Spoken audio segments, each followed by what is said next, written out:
Slice cakes naman tayo for today's video. Mga mi, tara na G!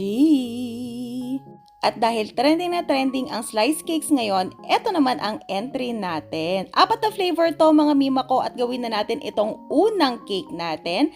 Ang flavor nito is vanilla caramel. Syempre, ang gamit natin dyan walang iba kundi ang ACC caramel syrup. Napakasarap nito mga mima ko. Lasang-lasa mo talaga yung pagka-caramel niya. And at the same time, magdadagdag siya sa pagkamoist ng cake natin. O diba, panggahan? Mas lalong pinasarap pa ang mga cakes natin dahil ang gamit nating whipping cream ay ang ACC whipping cream. Paano ba naman kasi? Napakabango at lasang vanillang ice cream. So saan ka pa? Syempre sa ACC whipping cream na. Amazing! Kung wala kayong pwesto na mapaglalatagan ng mga slice cakes ninyo, ganito ang gawin ninyo. Kasi ako kahit na meron akong pwesto mapaglalatagan, medyo mainit kasi sa pwesto and wala pa siyang masyadong tao dahil hindi pa bukas yung bagong ospital dito sa Angeles City. Kaya ang ginawa ko is nagpa-pre-order ako. So nag-prepare ako ng picture, pinost ko, and then nagpa-order ako at naglagay ako ng release date. Maganda yung ganitong technique lalong-lalo na kung takot kayong gumawa na agad ng mga cakes and takot kayo na baka hindi maubos. So magpa-order na lang kayo para sigurado kayo na yung gagawin ninyo is naka-order na and marirelease na siya. Kung sakali man na merong sobra, at least konti na lang. 6B pala yung piping tip na ginamit natin dito. Actually sa lahat ng mga cakes natin. And then naglagay lang tayo dito ng caramel fudge pang drizzle dito sa cake natin para naman lasang-lasa mo ang pagka-caramel ng ating cake. O diba, napakabungga na yan tingnan. Next flavor naman natin is matcha frost cake. Paano natin napasarap to? Syempre, matcha powder lang yan ng Achievers. Naku, pagbukas mo pa talaga ng packaging niya, talagang amoy na amoy mo na yung pagka-matcha niya. Hindi ka talaga magsisisi dito. Tapos, ang ginawa lang natin dito sa filling niya is yung ACC whipping cream. Hinaluan natin siya nung matcha. Yung matcha powder, dinilute natin sa konting water. And then, saka natin siya minix dun sa ACC whipping cream para walang buo-buo dun sa pinaka-whipping cream natin. Napakasarap nito mga mima ko, lalong-lalo na sa mga mahihilig sa matcha. Yung size pala ng cake pan natin dito at saka dun sa vanilla cake natin is 8x12x2. Ito yung pinakamaliit na rectangle pan. Isang set kasi itong mga binili ko. Hindi ako bumili ng maraming rectangle pan. Gaya nga nung sinabi ko dun sa previous post ko, kung gusto ninyo makitrend, mag-start muna kayo sa kung anong meron kayo para naman hindi naaapektuhan yung budget ninyo.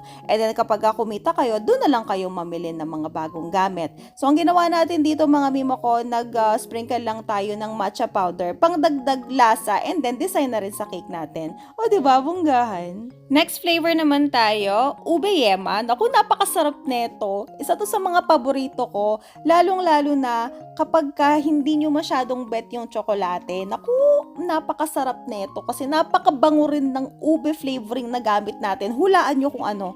Syempre, ACC, ube flavor it yan. Naku mga mima ko, hindi ka talaga magsisisi dito. So, ang ginawa natin, yung flavor it natin, hinalo natin dito sa ating ACC whipping cream para lasang-lasa mo ang pagka-ube niya. Pwede rin kayong gumamit ng fudge icing ng Achievers. Oo mga mima ko, merong ube fudge icing ang Achievers. Hindi kayo magsisisi dun dahil napakasarap talaga at ubeng-ube siya.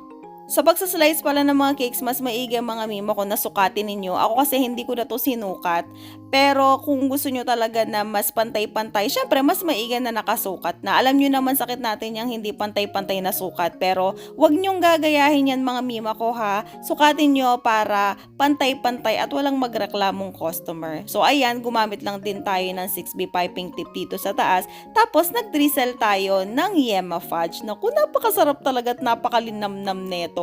Amoy na amoy kaya yung ube flavor ng mga time na ginagawa ko ito. Kaya, naku, sigurado matutuwa ang mga customer ninyo kapag nagdagdag kayo ng ube yema sa flavor options ninyo. Last but not the least, chocolate flavor. Syempre, ginamitan natin yan ng ACC chocolate syrup. Gaya ng sabi ko, kapag gumagamit kayo ng syrup ng ACC, ang nangyayari kasi is pandagdag flavor siya sa pinaka-cake at pandagdag moist na rin. Ang ginawa naman natin dito mga mimo ko, yung pinaka-filling natin which is yung ACC whipping cream, hinaluan natin yan ng mocha flavor it ng Achievers. Kasi ang pinaka-flavor ng cake na ito is choco mocha. Napakasarap talaga at bagay na bagay talaga yung mocha sa chocolate cake. Kaya kung ako sa inyo, itry nyo na ito dahil hindi ka talaga masusuya. Yung parang lasang gusto mo pa, kaya mapapadami ng order yung customer mo dito. Yung ginamit naman nating pan dito sa chocolate and then dun sa matcha natin is 10 by 14 by 2. Ayan, so kung gusto niyo bumili, carry red. Gaya nga ng sabi ko kasi,